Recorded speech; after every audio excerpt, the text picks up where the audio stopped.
I'm Mark. Welcome to Relapse Happens, a live event hosted by Become an X and the Truth Initiative. Also, Mayo Clinic, your always-on resource to helping you quit tobacco. I'm Mark, the MC for today, the community manager for the X community. We're delighted to have you here join us alongside with two members of the Nicotine Dependence Center at Mayo Clinic. This call will be approximately 30 minutes long, so let's get to it. But first, this call is being recorded.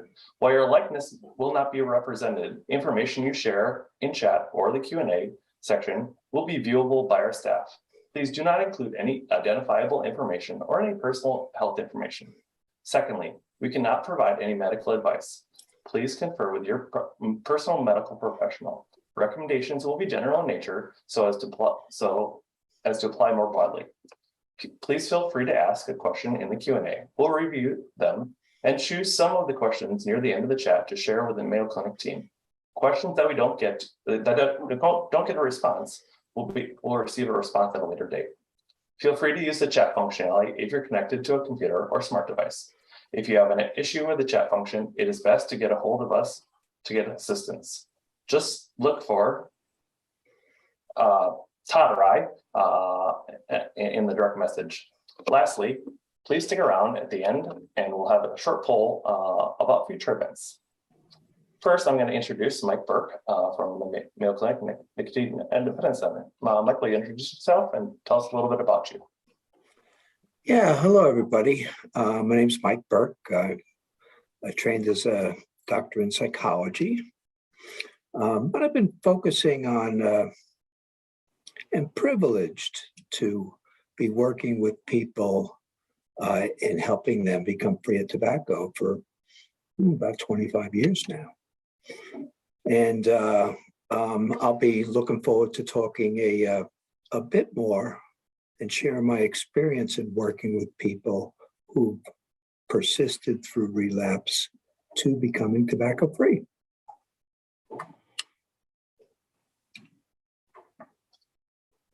Thank you, Mike. And now, Tim, could you please introduce yourself? Yes, happy to do that. Thank you, Mark.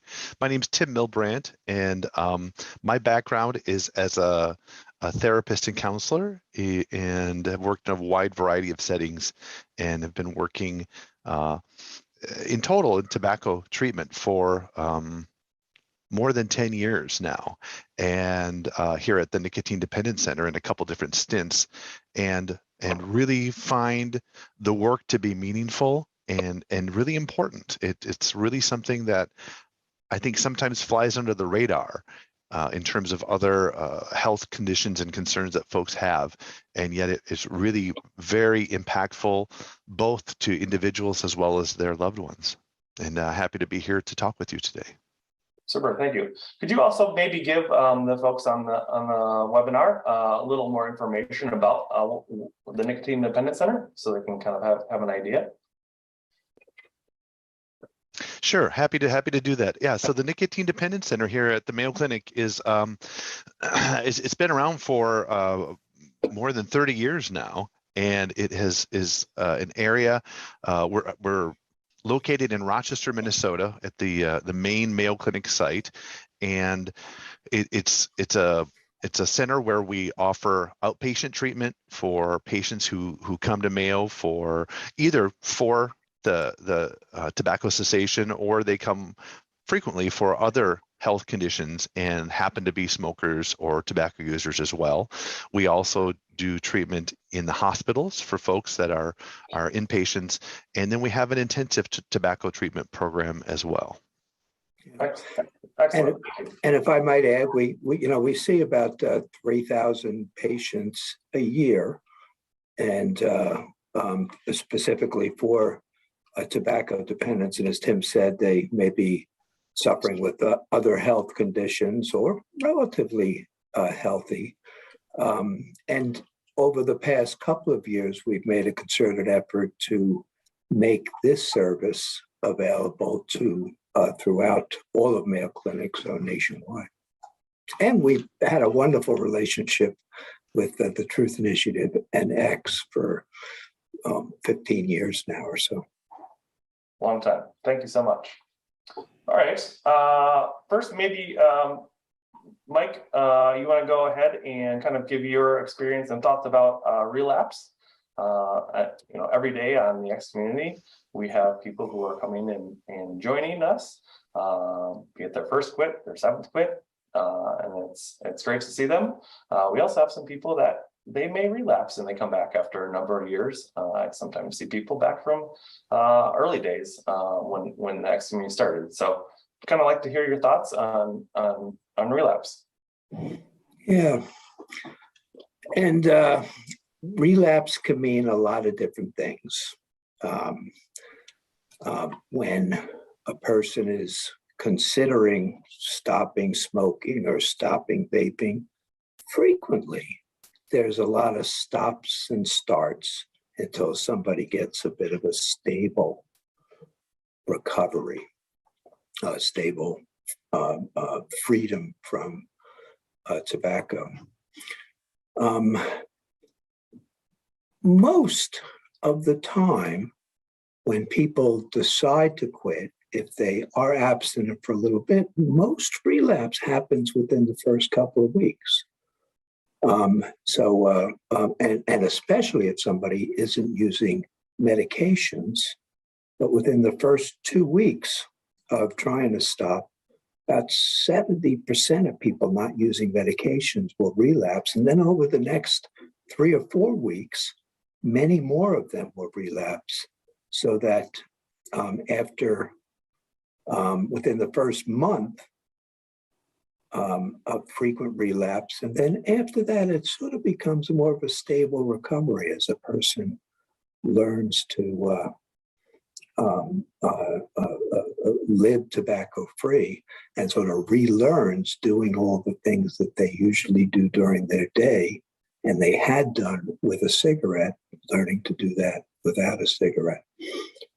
Because of the nature of the beast, the courage and the persistence that it takes somebody to continue to struggle to go through that process of trying to quit, having what might be experienced as failure, and then re-engaging in that difficult process, that persistence and courage is one of the things that I found in my work to be the most touching and the most, and I feel the most privileged to work with. Often people feel that, I failed and I failed and I failed. And when you think about it, you look at that, and it's actually a person who has tried and tried and tried, sort of like the little train that could, right?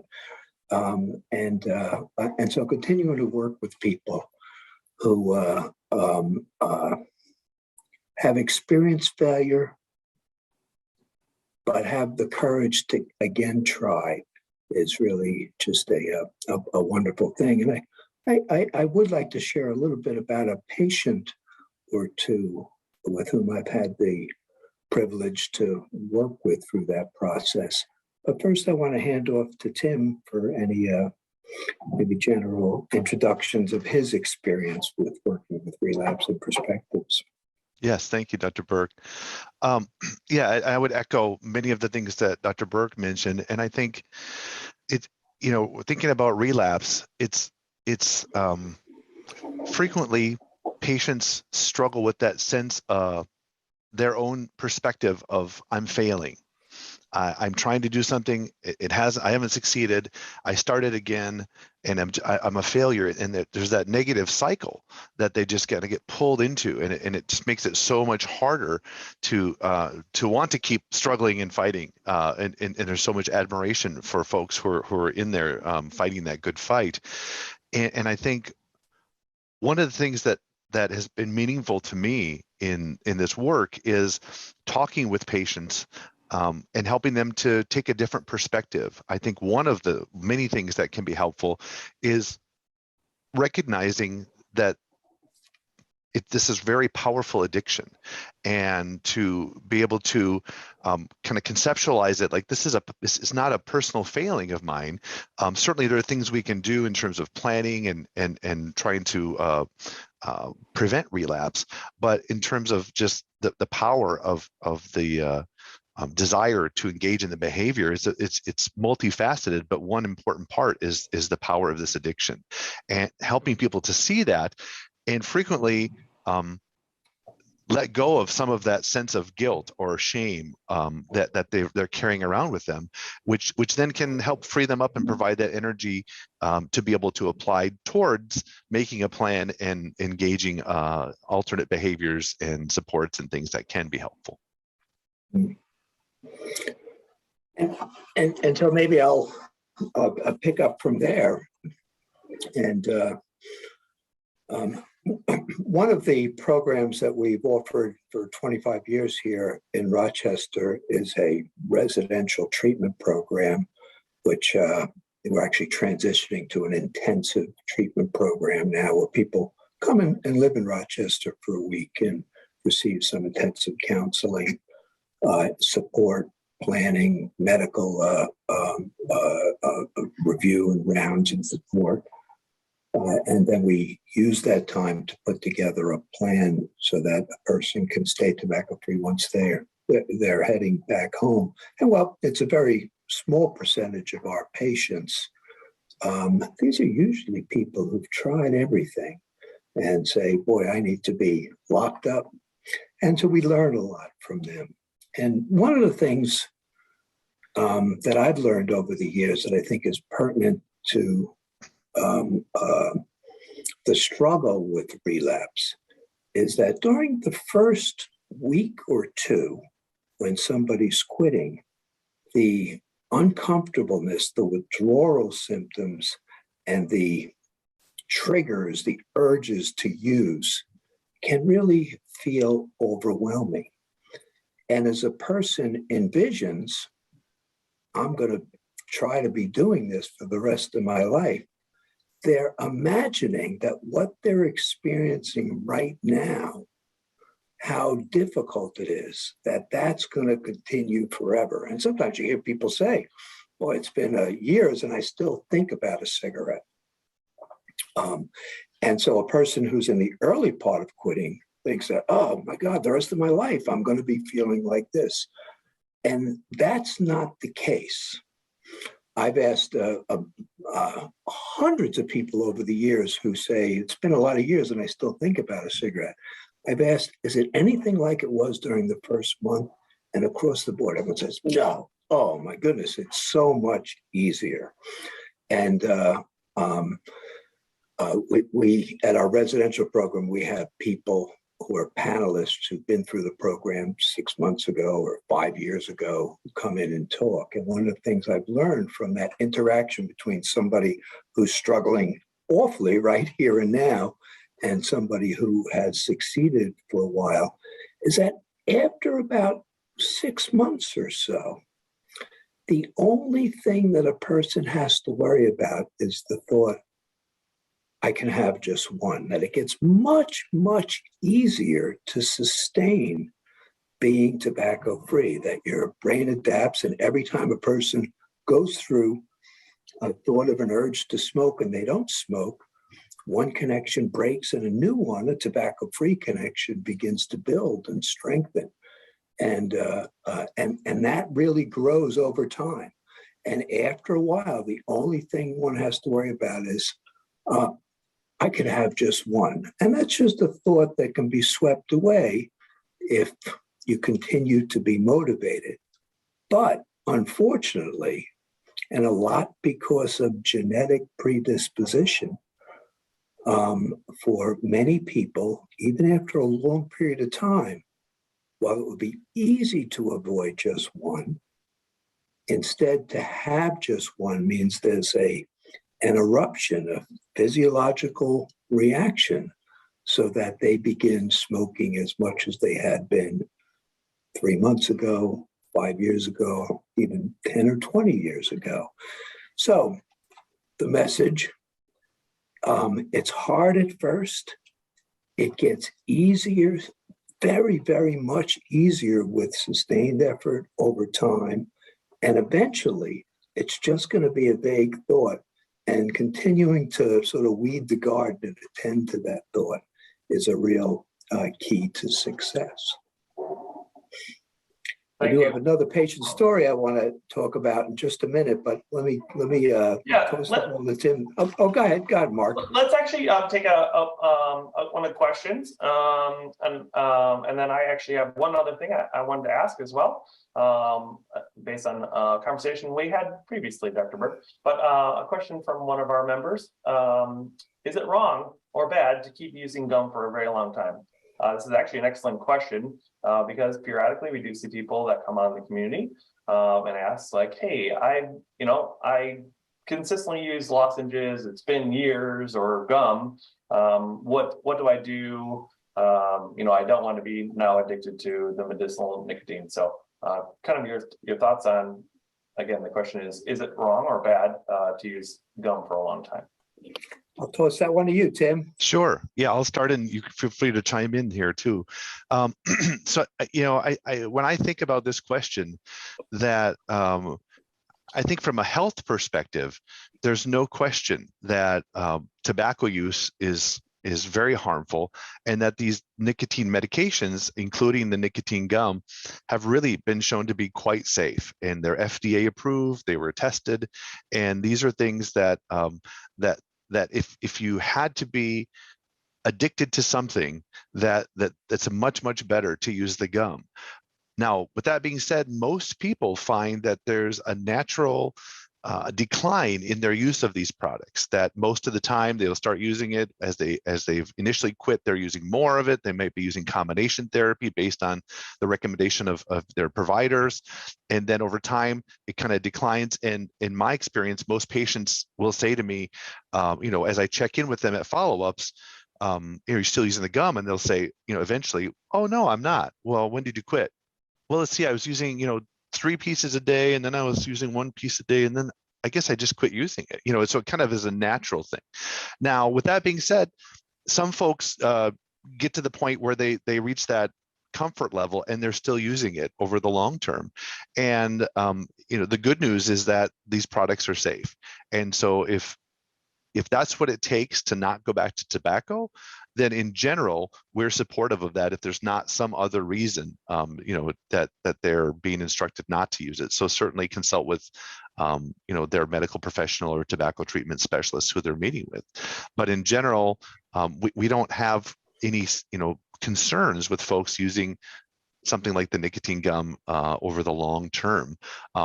Most people become motivated to stop using it either for convenience sake.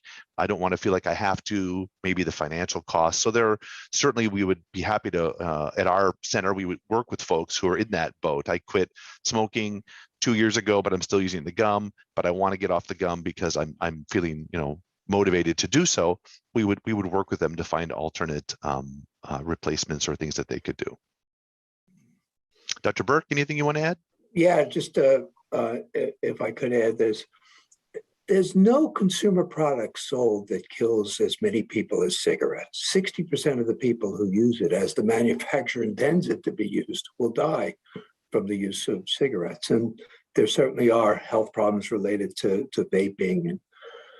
And nicotine, while it's the addictive drug that keeps somebody using tobacco or vape products, nicotine by itself, it's sort of like caffeine. Very few health problems, maybe some health aids, but continuing use is not a problem in and of itself. If a cup of Starbucks, in addition to having caffeine, had toxic sludge in the coffee, we'd want to make sure that toxic sludge was removed. But and we could certainly help a person stop caffeine if that was an interest. But it's not a really pressing public health issue, whereas tobacco and vaping are pressing public health issues, and we want to focus on helping people be healthy. And in part, that is addressing nicotine addiction. But if a person continues on nicotine for a long period of time, there's not a lot of health concerns that go along with it. Thank you. My question was, certainly stress is a something that people talk about in the community on a daily basis. What do you think, and how does stress factor into a relapse event? Go ahead, Go- Tim. Yeah, okay, I can start with that. So, boy, I would say that stress is one of, if not the most common factors that I hear patients describe when they come in and say, yeah, I've relapsed, and we talk about what was going on or what happened, what led to that. That stress is at least a factor in many of those discussions. And so I think being proactive on the front end and help encouraging folks to really be real and honest with themselves about what is stressful in your life and how are you managing it, what other approaches and strategies have you used, and maybe even discussing what else is out there for you that seems like a good fit. It's a very personal experience and plan for folks. What works for one person isn't going to work for another. Some people say, boy, I just need time to myself. I need time to, just be alone and be with my thoughts and recharge or read. And other folks say, boy, when I'm by myself, I feel more stressed. I may be more of an extrovert and I want to get out and be in groups of people. So I need to connect with my friends or my support system, and things like that. So I'll start that way. And then Dr. Burke, I'll hand it off to you. Yeah, and you're right with that. If you ask patients why they relapsed, if we do a survey of that, most people, the most common response will be because I was stressed. When they actually follow people through day to day with like a chat message questions or text message questions to actually see why people are relapsed, stress is actually pretty low. It's like the sixth leading associated cause with relapse, whereas alcohol use, being with other smokers are the top two, and sort of like a difficult, depressed mood that gets worse over the course of a period of time. That's usually considered third. But and one of the additional thing, if we measure stress levels before somebody stops, and then 2 weeks after somebody stops, across the board, the experience of stress is actually less once somebody's stopped smoking. But nicotine is a cunning drug, and what it does is it connects itself to other things. It's a highly reinforcing drug, and it's an imposter in a lot of ways. And one way is regarding stress.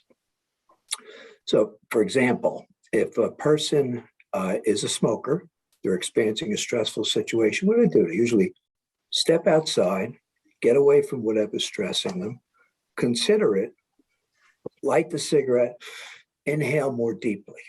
So they've done three things. They've stepped away from a situation, begun to put some cognitive processes into distancing and figuring out the situation, and they've taken some deep inhales. Those three things, a few deep breaths, stepping away from a situation, doing some problem solving, all reduce stress. The cigarette actually increases physiological stress, but the nicotine, it's a cunning imposter, and it tells that person, you got less stress because of me. And actually, it's just claiming the result of some behaviors that that person is putting in place. So having other ways to manage stress, like Tim was saying, and to implement them really helps a person effectively get on top of stress rather than just the imposter pretending that it's helping a person with stress. If I could share one other thing, I think of a past patient that I'd worked with, and I believe he was a regular tobacco user, and his sense was that if this was his stress ability level to manage stress, he was like right up here, right at the edge, and then his life, his job, whatever would push him up beyond it, and then he would use tobacco to get down below it. And so we talked about that in terms of his desire to quit and things. And so he put in a plan, we medication plan and other things like that. And as after he quit, he reported to me that his baseline of stress felt like it went from here hear. So it's exactly what Dr. Burke is sharing, that it's kind of this imposter, that it convinces us that I'm the reason that you can get by at all, when in reality, many patients have shared with me that once they've eliminated tobacco from their life, that their baseline of stress actually reduces significantly. Excellent. Go ahead. We're running a little low on time, Mark. So Yes, we are. There was actually another question that came in from the Q&A that I would like to have a quick answer to, and then we have a poll at the end, a quick poll. So I'm going to ask that question. So coming from a user, what should I do after relapse? Should I set a new quit date right away, or are there other tactics that I should take before doing so? Yeah, certainly to think about what happened, and then to get back in contact with the reasons that you initially tried to quit, and look for another opportunity to put that back into place and to use what you've learned from the last time. As soon as you can get back into working towards stopping, the better. But also you need to balance that with how ready you feel to make that leap. Like jumping off of a high diving board. You want to take a look and think, am I ready? Take a look, do it, but gather the resources to feel ready. Thank you. Tim, you have anything to add? I agree with what Dr. Burke said. I think that's, certainly setting a quit date tends to be helpful for folks. It holds us accountable, but doing it in a way that is thoughtful and intentional is also helpful. Excellent. Thank you so much. All right, we have a short poll. Just a moment, and I realize in the poll I didn't list the full options of the third one, so I'll say those here just a moment after I launch it. So be looking for a little pop up on your screen.